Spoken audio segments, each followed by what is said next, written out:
কোন কোন পশু দ্বারা কোরবানি করা জায়েজ? কোরবানির গোশত কতদিন ফ্রিজে রেখে খাওয়া যাবে? 7 নামে কোরবানি দেওয়া যাবে কিনা? কোন কোন পশু দ্বারা কোরবানি করা জায়েজ? কোন কোন পশু দ্বারা কোরবানি করা জায়েজ ভাই? এটার উত্তর হলো, কোরবানি করা যাবে ওঁট দিয়ে, যদি ওঁটের বয়স হয় 5 বছর। কয় বছর? 5 বছর বয়সী ওঁট।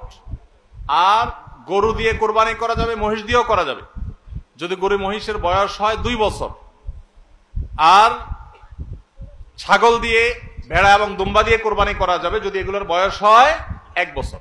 তাহলে 3 ক্যাটাগরির পশু, ওঁট আর গরু মহিষ এবং ছাগল ভেড়া দুম্বা, এই 3 ক্যাটাগরির পশু দিয়ে কোরবানি করা জায়েজ আছে।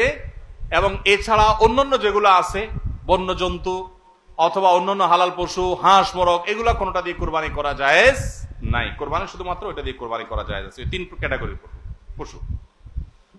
কোরবানির গোশত কতদিন ফ্রিজে রেখে খাওয়া যাবে? কোরবানির গোশত কতদিন ফ্রিজে রেখে খেতে পারবেন? ভাইরা আমার, এটার কোনো লিমিটেশন নাই। এটা নির্ভর করবে আপনার রুচির উপরে। এটা নির্ভর করবে যে আপনি কতদিন রেখে নিজে খেতে চাচ্ছেন বা এটা কতদিন ভালো থাকে তার উপরে।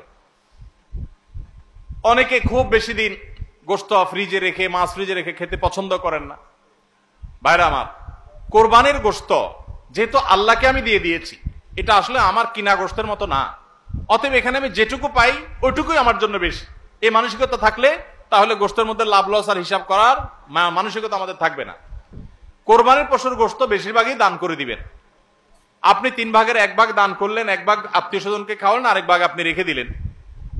এটা হলো মুস্তাহাব, কিন্তু এটা জরুরি না। কেউ যদি বেশিরভাগও রেখে দেয় তার কোরবানি হয়ে যাবে। উদ্দেশ্য যদি আল্লাহকে খুশি করা হয়, গোশতটা যদি মূল উদ্দেশ্য না হয়। কারোর উদ্দেশ্য হতে পারে যে আমি রেখে দিয়ে পরে আস্তে আস্তে আল্লাহর রাস্তায় মানুষকে দিব, গরিব দুঃখীদেরকে রান্না করে খাওয়াবো, নিজেরাও খাবো, তো আলহামদুলিল্লাহ তিনি রাখতে পারেন। এটার কোনো লিমিটেশন নাই যে কোরবানি গোশত এতদিনে বেশি রাখা যায় না, এমন কোনো কথা নাই।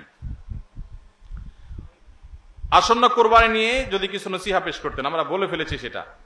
7 নামে কোরবানি দেওয়া যাবে কিনা, কোরবানি 7 নামে দিবেন কিনা? ভাইরা আমার, কোরবানি মূলত আল্লাহর নামে হবে, এটা আমাদের বলার ভুল। আমরা বলি 7 নামে কোরবানি, আসলে 7 নামে না, 7 জনের তরফ থেকে, 7 ব্যক্তির তরফ থেকে কোরবানি হয়, 7 ব্যক্তির পক্ষ থেকে কোরবানি হতে পারে। গরুতে, ওঁটে সর্বোচ্চ 7টা ভাগ হতে পারে, 7-এর নিচে হতে পারে, উপরে হতে পারে না। আবার ভগ্নাংশ হবে না, অর্থাৎ 1 ভাগ 2 জনে মিলে নিলে হবে না। বুঝে আসছে কথা? 3 ভাগ হতে পারে, 2 ভাগ হতে পারে, 7 ভাগ সর্বোচ্চ হতে পারে। 7 ব্যক্তির পক্ষ থেকে কোরবানি যথেষ্ট হবে। গরু এবং ওঁটে, মহিষে, এগুলোতে যথেষ্ট হবে। পরিষ্কার নবী করিম সাল্লাল্লাহু আলাইহি ওয়াসাল্লামের হাদিস রয়েছে। আজকাল অনেক আলেমরা এটা নিয়ে, বা কোন আলেমরা এটা নিয়ে মত পার্থক্য করেন, দুর্ভাগ্যজনক সেটা। এটা নিয়ে সংখ্যাগরিষ্ঠ ইমামদের দ্বিমত নাই। আরব আজম কোন দেশে সংখ্যাগরিষ্ঠ আলেমদের কোনো দ্বিমত নাই যে গরু, ওঁট এগুলো 7 ব্যক্তির তরফ থেকে যথেষ্ট হবে। অভ্যাস করানোর জন্য কাউকে নফল ইবাদতের জন্য চাপ প্রয়োগ করা জায়েজ আছে কিনা? নফল ইবাদতের জন্য সাধারণ অবস্থাতে চাপ প্রয়োগ করা জায়েজ নাই, কিন্তু অধীনস্থ লোকজন, নিজের ঘরের লোকজন, তাদেরকে মৃদু চাপ দেয়া যেতে পারে, যেটা জুলুমের পর্যায়ে যাবে না। সেটা হলো দাবির জায়গা থেকে, সেটা শেখানোর জন্য, অভ্যাস করানোর জন্য অধীনস্থ নিজের পরিবারের সদস্য এরকম লোকদেরকে। তাও চাপ বলতে যেটা বুঝায় যে জবরদস্তি করলেন, কষ্ট হলো তাকে করালেন, এটা করা জায়েজ নাই, কারণ এটা ফরজ ইবাদত না। নবী করিম সাল্লাল্লাহু আলাইহি ওয়াসাল্লাম রমজানের শেষ দশকে পরিবারের লোকদেরকে ঘুম থেকে ডেকে তুলতেন ইবাদতের জন্য, নফল ইবাদতের জন্য। তো এই টাইপের পরিবারকে আপনি আহ্বান করতে পারেন, এটা কিছুটা জোরাজুরি বলা যেতে পারে বাহ্যিক অর্থে। কিন্তু চাপ প্রয়োগ বলতে জুলুম যদি বুঝায় বা জবরদস্তি যদি বুঝায়, তো অভ্যাসের জন্য জবরদস্তি করানো জায়েজ নেই, কারণ বিষয়টা নফল। পিরিয়ড অবস্থায় মুখস্থ সূরা বা কোরআনে কারীম থেকে তেলাওয়াত করা যাবে কিনা? পিরিয়ড অবস্থায় কোরআন তেলাওয়াত করার ব্যাপারে জমহুর বা সংখ্যাগরিষ্ঠ ইমামদের মত হলো মা বোনরা পিরিয়ড অবস্থায় কোরআন তেলাওয়াত করবেন না। তারা কোরআন তেলাওয়াত শুনতে পারেন, তারা ইসলামিক বই পুস্তক পড়তে পারেন, তারা অন্যান্য দ্বীনি বই, তাফসীর গ্রন্থ, হাদিস গ্রন্থ পড়তে পারেন, দোয়া দুরূদ জিকির আজকার সব করতে পারেন, কিন্তু কোরআন তেলাওয়াত তারা করবেন না, কোরআন স্পর্শ করবেন না। এটা হলো জমহুর এবং সংখ্যাগরিষ্ঠ ইমামদের মত। আমার বাবা একজন ব্যবসায়ী, তিনি ব্যবসায় হারাম করেন। আমি ঠান্ডা মাথায় অনেক করে বুঝিয়েছি, এর কারণে আমাকে দোকান থেকে বের করে দিয়েছেন। এখন এই ব্যবসার টাকা কি আমি খেতে পারবো? আমার জন্য কি হারাম হবে?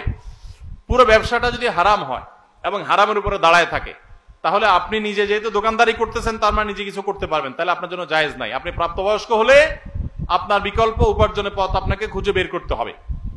আপনি টিউশনি করে হোক, অন্য জায়গায় চাকরি করে হোক, নিজের হালাল উপার্জন করবেন। হারাম সম্পূর্ণ হারাম হলে সেটার উপর নির্ভর করতে পারেন না। হ্যাঁ, দুই একটা আইটেম হারাম আছে, ম্যাক্সিমাম হালাল, এরকম যদি হয় তাহলে সেক্ষেত্রে আপনার জন্য এটা সম্পূর্ণ হারাম হবে না।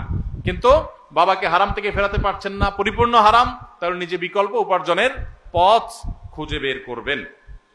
কোন কারণ ছাড়াই এই গ্রামের 3টি মসজিদে ঈদের জামাত অনুষ্ঠিত হয়, অথচ এই গ্রামে পূর্বে সবাই একত্রিত হয়ে ঈদগাহে সালাত আদায় করত। এ নিয়ে গ্রামের মানুষের মধ্যে বৈষম্য, মতপার্থক্য দেখা দেয়। ফলে গ্রামের মানুষ একে অন্যের উপর রাগ, ক্ষোভের সৃষ্টি হয়। ভাইরা আমার, একই গ্রামে 3টা ঈদের নামাজ হয়, 3টা মসজিদে ঈদের নামাজ হয়। আগে সব মসজিদের মুসল্লিরা মিলে একটা ঈদগাহে নামাজ পড়তেন। অবশ্যই আগেরটা অধিকতর উত্তম ছিল, এখন যেটা হয় সেটা উত্তম নয়। ঈদ এটা নিয়ম হলো মাঠে হবে, মসজিদে হবে না। কোন কারণ ছাড়া মসজিদে ঈদের নামাজ আদায় করা এটা সুন্নাহর খেলাফ, মাকরুহ। ভাইরা আমার, নবী করিম সাল্লাল্লাহু আলাইহি সাল্লাম ঈদের নামাজ পড়ার জন্য মাঠে বের হয়ে যেতেন। আজ শহর তো শহর, গ্রামে মাঠ আছে, ঘাট আছে, চাইলেই অনেক সময় মাঠে নামাজ পড়া যায়, খোলা মাঠে নামাজ পড়া যায়, কিন্তু ওই মসজিদে নামাজ পড়েন। ঈদের আনন্দটাই তো মাঠে ময়দানে যাওয়ার মাধ্যমে। প্রত্যেক মসজিদে মসজিদে ঈদের নামাজ পড়া এটা কোনো উত্তম কাজ না। উত্তম হলো কয়েক মসজিদের মানুষ একত্র হয়ে একটা উন্মুক্ত জায়গায় নামাজ পড়বেন, এটাই হলো সুন্নাত। ওইটা সুন্নাত না। মসজিদে মসজিদে ঈদের নামাজ পড়া এটা কি না? সুন্নাত না। অতএব আপনাদের এলাকাতে আগে যেটা হতো সেটা সুন্নাত, আবার যদি আপনারা সেটা প্রতিষ্ঠা করতে পারেন ভালো হয়। ভাইরা আমার, কেন মসজিদে মসজিদে ঈদের নামাজ হয়? কারণ কি? কারণ একেবারে পরিষ্কার। কারণ হলো সব মসজিদের কমিটির লোকজন তারা সবাই নেতা হতে চায়, কেউ কাউকে মানতে রাজি না। আরেক ঈদগাহে যদি যে নামাজ পড়ি তাহলে তো আমাদের ইজ্জত থাকবে না, তাহলে তো আমাদের সম্মান থাকবে না, মুখ থাকবে না। এই কারণে অনেকে দেখা যায় যে তারা নিজেরা সভাপতি, সেক্রেটারি, নিজেরা মোড়লগিরি, মাতবরগিরি করবে, এই জন্য নিজের মসজিদে জামাত শুরু করে দেয়। মোড়ল মাতবরগিরি করার যদি উদ্দেশ্য হয় তাহলে এটা কিসের ইবাদত? ইবাদত যদি নবী করিম সাল্লাল্লাহু আলাইহি সাল্লামের আনুগত্যের নাম হয় তাহলে আপনার মসজিদে নয়, বরং সেটা মাঠে হবে। প্রত্যেক মসজিদ মসজিদ না, কয়েক মসজিদের মানুষ মিলে ঈদের নামাজ হবে। দেখুন, ইসলামের নামাজের ব্যবস্থাপনাটা এত সুন্দর। 5 ওয়াক্ত নামাজ পাঞ্জেগানা মসজিদে হবে।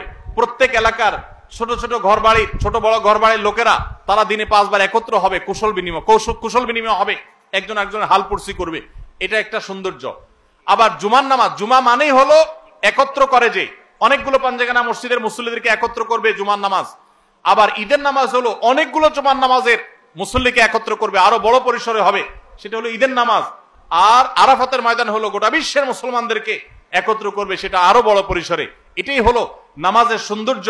এই চেইনটা ইসলাম দিয়েছে, কিন্তু আমরা সেটাকে নষ্ট করে ফেলেছি। এজন্য আপনাদের গ্রামে যারা 3টা মসজিদে বিভক্ত হয়েছেন তারা আবার একটা ঈদগাহে একত্র হন। আল্লাহ আপনাদেরকে সুন্নতের উপর আসার তৌফিক দান করুন।